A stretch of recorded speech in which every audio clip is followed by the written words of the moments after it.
श्री राधे कृष्णा साथियों, आपका स्वागत है हमारे YouTube चैनल लव 9211 मी में। तो कैसे हो, आशा करता हूँ कि आप अच्छे होंगे। साथियों, आज का ये वीडियो बहुत महत्वपूर्ण होने वाली है, तो वीडियो को पूरा जरूर देखें और चैनल पर पहली बार आए हैं तो चैनल को सब्सक्राइब जरूर करें। तो चलिए वीडियो को शुरू करते हैं।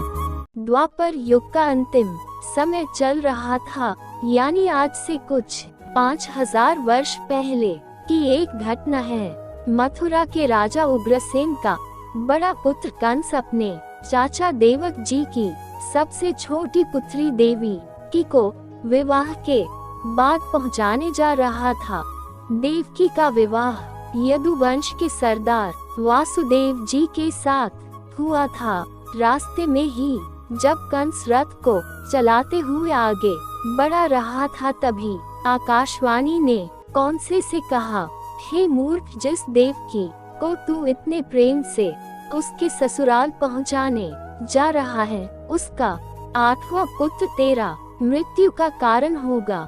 ये सुनते ही कंस डर गया और तलवार लेकर देवकी को मारने के लिए तैयार हो गया, लेकिन वासुदेव जी ने उसका हाथ रोकते हुए वचन दिया कि देवकी को जो भी संतान होगी, उसे उत्पन्न होते ही वे कंस को दे दिया करेंगे।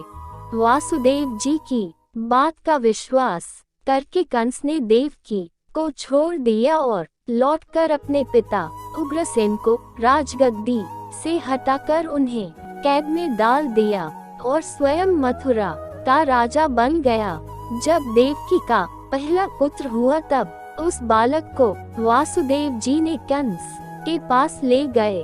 कंस ने पहले तो उसे लौटा दिया, लेकिन पीछे नारद जी ने कंस को समझाया कि देवकी का कोई पुत्र अंत या बीच से गिनने पर 8वां कहा जा सकता है। इससे कंस ने देवकी के पहले पुत्र को वसुदेव जी के हाथ से झपट कर पत्थर पर पटक कर मार दिया और वासुदेव और देवकी को उसने कारागार में डाल दिया। देवकी के जो भी पुत्र होता था, उसे कंस मार दिया करता था। इस प्रकार 6 पुत्र उसने मार डाले। देवकी के साथ में गर्भ में अनंत भगवान शेषनाग आए। कंस के भय से वासुदेव जी की सभी रानियां मथुरा छोड़कर जहां तहां चली गई थी। उनमें से रोहिणी जी गोकुल में जाकर ब्रिजराज नंद जी के यहाँ रहने लगी थी। भगवान की आज्ञा से योग माया ने देवकी के 7वें गर्भ को खींचकर रोहिणी जी के पेट में स्थापित कर दिया। मथुरा में लोगों ने यही समझा कि देवकी का गर्भपात हो गया। देवकी के 8वें पुत्र के रूप में भगवान विष्णु प्रकट आने वाले थे।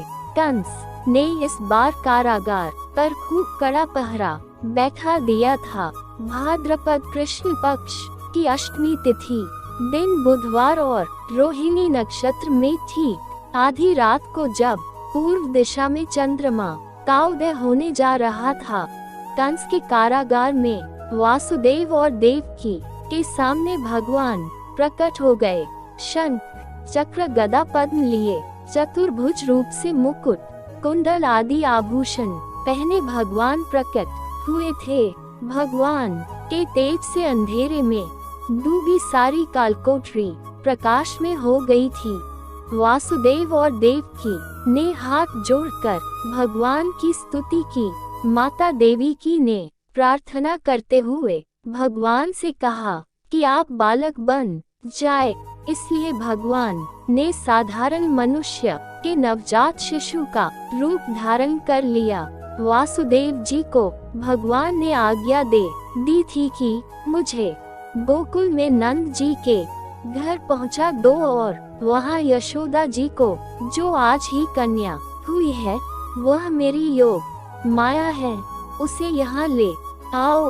भगवान की आज्ञा के अनुसार वासुदेव जी जब बालक बने हुए भगवान को सूप में उठाकर चलने को तैयार हुए, तब उनके हाथ पैरों की हथकड़ी अपने आप ही खुल गई। कालाजार के दरवाजों में लगे ताले, जंजीरें सभी अपने आप खुल गए। पहरेदार राक्षसों को योग माया ने और निंद्रा में सुला दिया। बादल छाए थे, तभी बहुत जोरों से बिजली कड़की और भारी वर्षा होने लगी।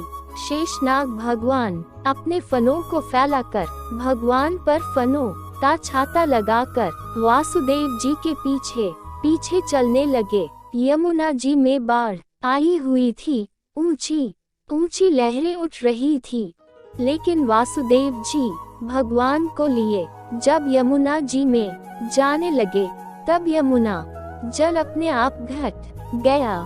वासुदेव जी को यमुना जी ने मार दे दिया। गोकुल में भी योग माया के प्रभाव से सब लोग सो रहे थे। श्री यशोदा जी को कन्या हुई थी, लेकिन कन्या होते ही वह भी सो गई थी। उन्हें पता ही नहीं था कि मेरी संतान पुत्र है या पुत्री। वासुदेव जी गोकुल पहुँचे, वे सीधे नंद भवन पहुँच गए। वहाँ भीतर जाकर उन्होंने भगवान श्री कृष्ण को यशोदा जी के पलंग पर उनके पास सुला दिया और यशोदा जी की कन्या को उठाकर वह चुपचाप मथुरा की ओर लौट पड़े। वासुदेव जी कन्या को लेकर मथुरा कारागार में पहुँचे। उनके पहुँचते ही कारागार का फाटक बंद हो गया। हथकड़ी हाथ पैरों में पड़ गई। पहरेदार जाग गए और कन्या जोर जोर से रोने लगी। समाचार पाकर कौन से दौड़ा दौड़ा कारागार में आया।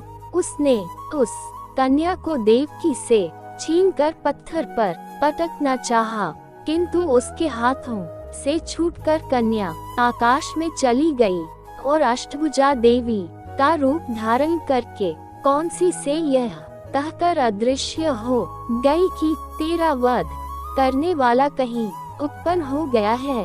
ये सुनकर कंस को बड़ा दुख हुआ। राक्षस मंत्रियों की सलाह से आसपास उत्पन्न हुए नवजात बालकों को मारने के लिए उसने राक्षसों की नियुक्ति की। कौन से द्वारा नियुक्त पूतना राक्षसी एक दिन घूमती हुई गोकुल पहुंची। श्री कृष्ण जन्म का उत्सव बड़ी धूमधाम से गोकुल में हो चुका था। जिस दिन पूतना वहां पहुंची, उस दिन छठी का उत्सव करके श्री नंद जी दूसरे गोपों के साथ कंस को वार्षिक कर देने बैलगाड़ी लाद कर मथुरा चल दिए थे। पूतना सुंदर रूप बनाकर नंद भवन में चली गई। अपने स्तनों में उसने हलाहल विष लगा रखा था। पालने में सोए श्री कृष्ण को गोद में उठाकर वह अपने स्तन का दूध पिलाने लगी। भगवान उसका दुष्ट भाव जानकर दूध के साथ उसका प्राण भी पीने लगे। पूतना छटपटाने लगी। अपना राक्षसी रूप धारण करके वह भागी और दूर जाकर मारकर गिर पड़ी। उस समय भी श्री कृष्ण उसकी छाती पर ही चिपके हुए थे। राक्षसी के पीछे दौड़ती गोपियों ने जाकर कृष्ण को उठाया और घर ले आई।